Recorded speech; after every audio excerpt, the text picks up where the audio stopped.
Dear Patriots, before the news starts, please subscribe to our patriotic channel by clicking the subscribe button. Give us a thumbs up to this video. Don't forget to leave your opinion below in the comments section. Share the news on Facebook and Twitter so you friends see it. Thank you. Hensarling warns Trump that tariffs could undo tax cut benefits. House Financial Services Committee Chairman Jeb Hensarling warned President Donald Trump on Tuesday against pressing forward with a broad package of tariffs on foreign aluminum and steel, cautioning that such a move could undo the economic benefits of the tax cut package he signed late last year. The president has got to be very, very careful here. And if he follows through with it, and it appears that he is, I've encouraged him to be very, very surgical, Hensarling, Republican Texas, told CNN on Tuesday morning. I disagree with the president. I don't know of any trade war that ends well. That's not my reading of history. Trump announced last week his intention to impose a 25% tariff on steel imports and 10% on aluminum, a step he has said is intended to protect American workers.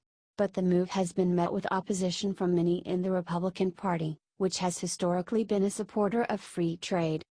The president's announcement has also received a chilly reception from some of America's largest trading partners, including Canada and the European Union, the latter of which has threatened to impose retaliatory tariffs against imports from the U.S.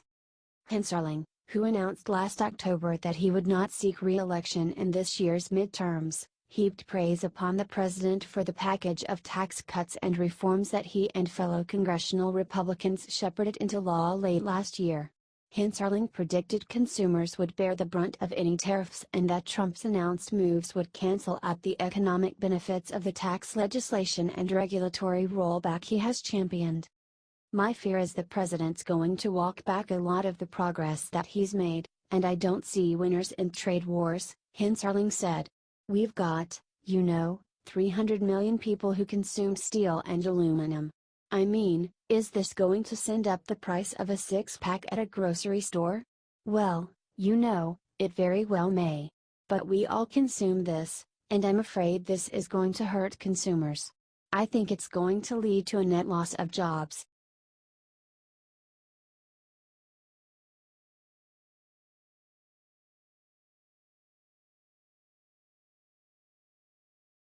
White House Trump tells Trudeau he wants fair NAFTA deal. President Donald Trump spoke with Canadian Prime Minister Justin Trudeau on Monday night about trade in the North American Free Trade Agreement negotiations in Mexico City, the White House said Tuesday. Trump said he supports an agreement that is fair to all three countries, but the current deal leaves the U.S. with a trade deficit, according to a statement from the White House. The White House appeared to have a somewhat different takeaway from the call than the Canadians did. A Canadian readout dated Monday said both the US and Canada welcomed the progress that has been made with NAFTA. The Canadians also said Trudeau highlighted his concern over Trump's proposed aluminum and steel tariffs. The White House didn't mention the tariffs but Trump has proposed tariffs of 25% on steel imports and 10% on aluminum, angering many U.S. allies and frustrating even some members of his own political party. The head of the Organization for Economic Cooperation and Development said Tuesday that Trump and other world leaders should use a global forum to tackle steel excess capacity rather than imposing tariffs.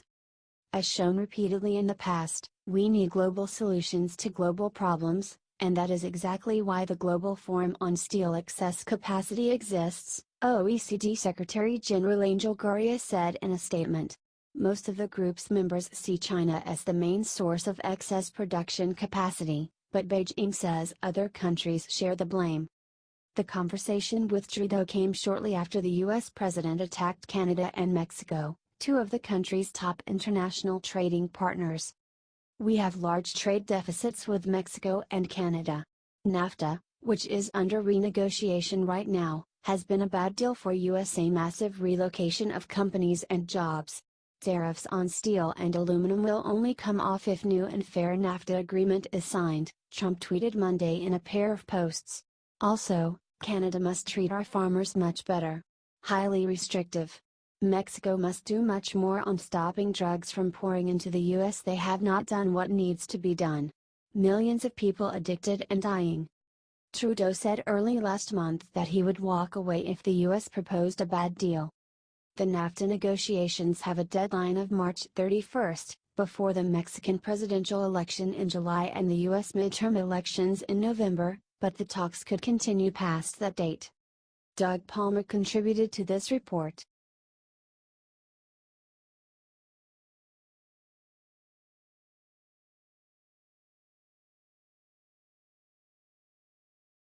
Trump denounces reports of White House chaos, hints at more West Wing upheaval.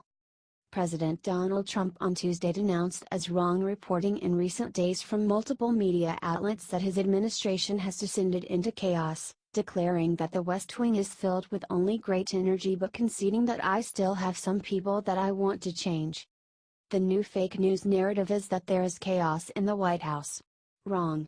People will always come and go, and I want strong dialogue before making a final decision, the president wrote on Twitter. I still have some people that I want to change, always seeking perfection. There is no chaos, only great energy.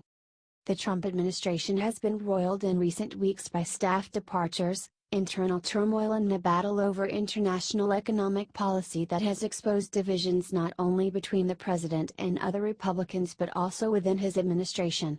Multiple news outlets, from the New York Times and Washington Post to CNN and USA Today, have written stories about troubles inside the White House. Perhaps most notable among the recent Trump administration upheavals has been the announced departure of White House Communications Director Hope Hicks, among the president's longest-serving and closest aides. Another staff departure, that of former Staff Secretary Rob Porter, was prompted by accusations of domestic abuse against Porter by two of his ex-wives.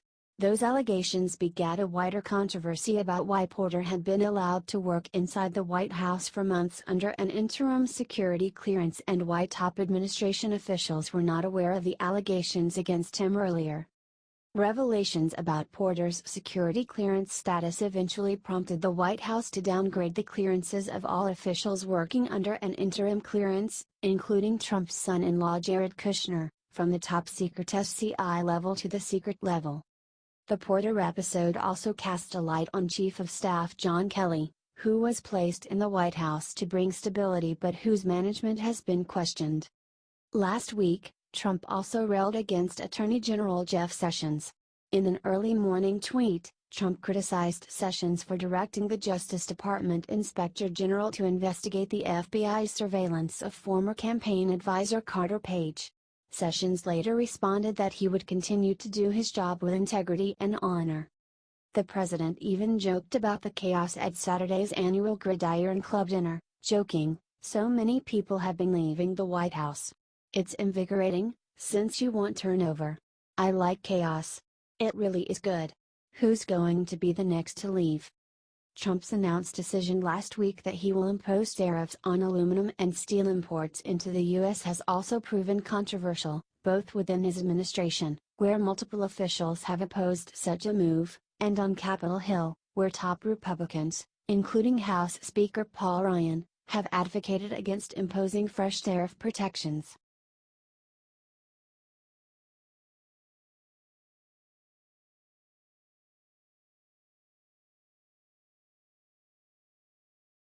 Trump mocks lowest-rated Oscars. "We don't have stars anymore, except your president."